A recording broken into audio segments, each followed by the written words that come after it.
getting an observation from Group Captain UK Devnath regarding the troops on ground and next steps. But before that, let me introduce this piece of information that is coming in. In a tribute to US soldiers, the White House wrote on X this morning, and I quote here, "The 6 fallen warriors represent the very best of America. Giving everything in service to our country, their service and sacrifice will never be forgotten. Freedom is never free." So, if I can now in fact go across to Group Captain Devnath on this. Group Captain Devnath, obviously we will keep seeing a lot of soldiers losing their lives in this war. In the end, it's a war, and that does take the lives of civilians, of soldiers, of collateral damage is obviously there as well. But what all are the options in front? Mr. Srivastav has stated that negotiations is the only way forward. America and Israel have the option of putting boots on the ground, but that can backfire on them. And Iran, obviously, first the president came out yesterday, they apologized to the neighbors, but what other option do they really have if they do not target those military bases in the region? The only target that they have is Israel. They cannot reach the US assets in the sea. They cannot use they cannot reach US through their missiles or drone strikes. So in the end, the only option that they have is to target those US bases that are present in the region. So what options do you believe, sir, are available for Iran? And do you believe that boots on the ground is something that America might look at? Because yesterday Trump gave a warning that Iran might just see one of the biggest air attacks possible in the coming days. Definitely, Iran has got very limited options. One, it will continue to fire its long-range missiles at Israel. Iran's stock of long-range missiles, which it can fire up to Israel, will finish in another 7 days. Thereafter, Iran will not be able to hit Israeli targets. Iran is left with about 1,200 missiles, which are relatively shorter range. They cannot reach Israel, but they can reach American bases in Gulf region. So Iran will continue to fire these short-range missiles with range 1,000 kilometer, 800 kilometer, 600 kilometer within Gulf region on US military bases, US naval bases, and US Air Force assets. After that, what happens when when Iran runs short of these missiles? Yes, it has got a large number of drones. But the number of drones it can produce per week is just about 150, whereas it is firing off drones at the rate of 200 drones, 300 drones every day. So rate of replenishment of drones for Iran is much below the rate at which Iran is launching off its drones. So I foresee another 15 days.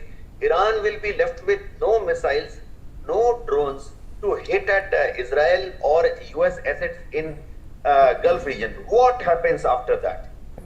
After that, there will be total silence from Iran's side. It will continue to prepare its ground forces, that is IRG, the Basit forces, and Iranian army to hold any ground assault from American troops from Iraq or from Kuwait. Now, USA also has got very limited, Israel also has got very limited options.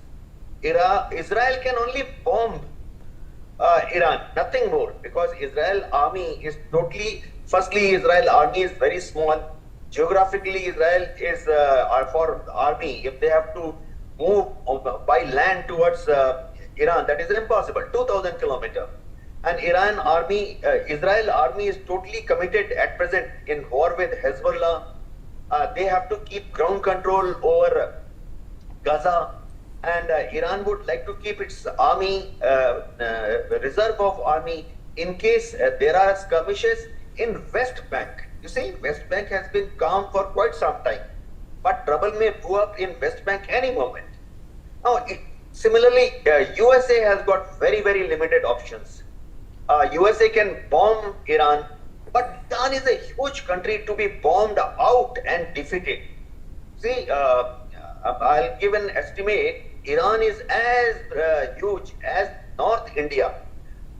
Iran's geographical area is half of India's geographical area. India's area is 15 lakh square kilometer.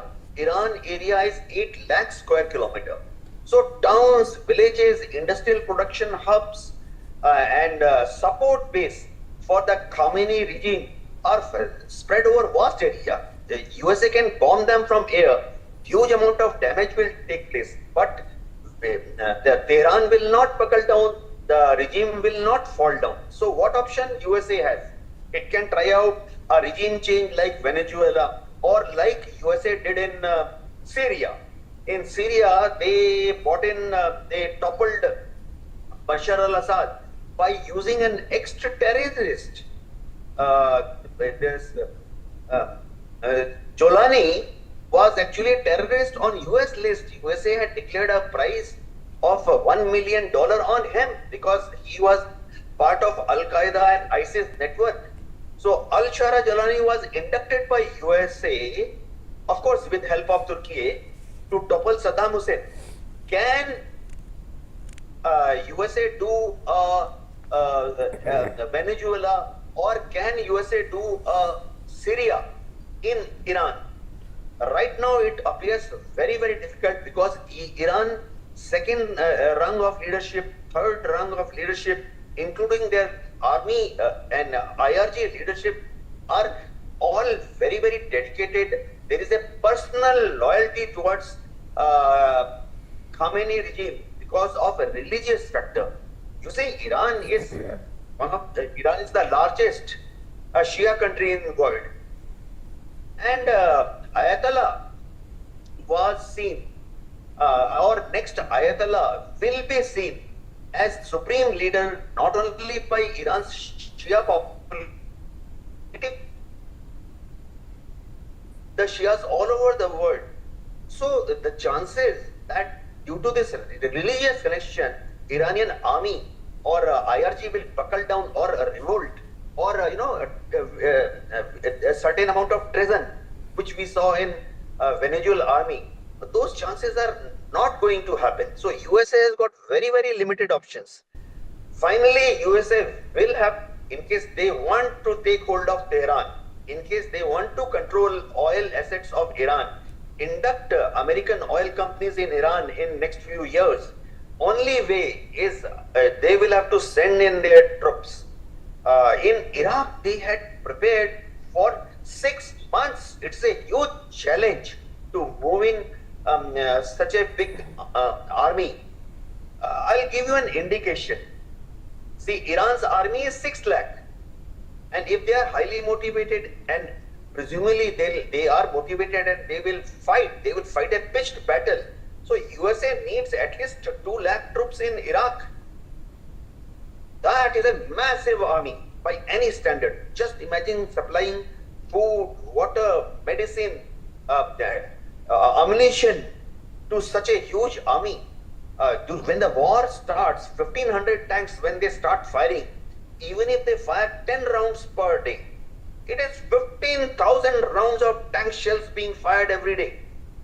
American military industrial complex probably cannot make 15,000 rounds of tank shells in one day. They may work 3 shifts, but still. So it is a very tough forthcoming days for USA as well. Donald Trump knows it, right, but he is not paying heed to his Pentagon advisors. All the generals are very unhappy with Donald Trump. Yes. Right.